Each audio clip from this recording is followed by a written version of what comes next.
IPP, the Trilogy. Did you want to talk about that? I just don't know. I don't know what's going on there. So IPP, the Trilogy, is a polemic. So a polemic is an argument for or against something. So I wrote the IPP, the Trilogy, during the time that I was in HMP Winchester on recall for 2 years. Now, when I said that my mental health got a bit better, what kind of kept me going in HMP Winchester was my ability to write. So over 46% of adult prisoners can't write, and large proportions of them have literacy and numeracy levels of probably a 10 or 11-year-old. So I was very blessed and fortunate and lucky. I was lucky to be able to write, because I started to write, and writing, it gave me a freedom. It gave me a freedom from the despair and hopelessness I was feeling with my mental health and doing an indefinite prison term with no release date, because all the other people in my position serving the IPP sentence, which is now banned, they had a similar sentence in America, 5 to life, which got ruled as unconstitutional, so they banned it. So it's like a life sentence with no release date for, in a lot of cases, in the wider spectrum, quite low level offences in the wider spectrum.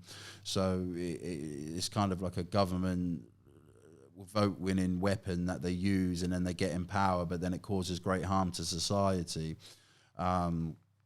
And creates a lot of injustice. So being out for 6 years and going back into Winchester, all the short tariff IPP prisoners who were 10 years over tariff now, been in 12, 13 years on a 2-year sentence, they were all skinny, grey, gaunt, covered in self-harm scars, the light in their eye had completely gone, and they were carving chunks out of their wrists, throats, genitals, calf muscles. Some are gouging their eyes out, and some are just cutting their throats and killing themselves.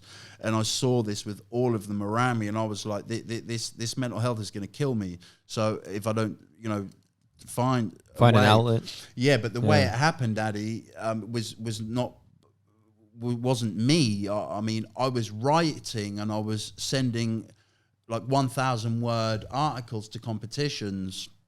And I finished second on an article I did on sex offenders. I finished third in an article in a prestigious competition on segregation, talking about the Quakers experiment and isolation in prison in America.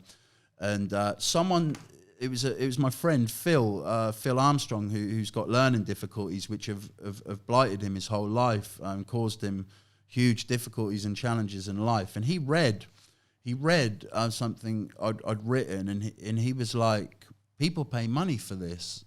He was like, and I was laying in the dark, depressed, and he said, you need to use this skill to help others. And that's where IPP, the Trilogy, was born, because ever since that day, I just spent my days sitting there writing, and I wrote 40,000 words. But it was such a massive achievement, Addy, because for me to write it, I had to embark on a mammoth mission of investigative journalism from a prison cell with the only resources available to me, paper, pens, rulers, and pencils, and that was it. So I had to write. I wrote to over 400 people, organizations. I got every single fact and figure and statistic about the IPP sentence. I researched thoroughly why it was implemented. I went all the way back to the early 90s and the politicization of law and order after 2 high-profile children were killed and murdered. Excuse me. And I researched the entirety of the political background to the IPP sentence, and I basically put all that information into 40,000 words. But the only way, the way that I ended up with a printed academic, professional polemic with a title and a cover and binded was because I'd write a chapter, send it out to my mother, she would print it up and send it back to me. Then I would go through it and highlight the errors send it back to her, and she would sort the errors out and send it back and forward, back and forward, back and forward, back and forward. And it took me about 18 months. Wow. And then when it was finally done, I wanted to continue, but I had to draw a line under the sand. So I finished it. I set up an email account from within the prison that my mum used to run, and I sent it to over 300 people.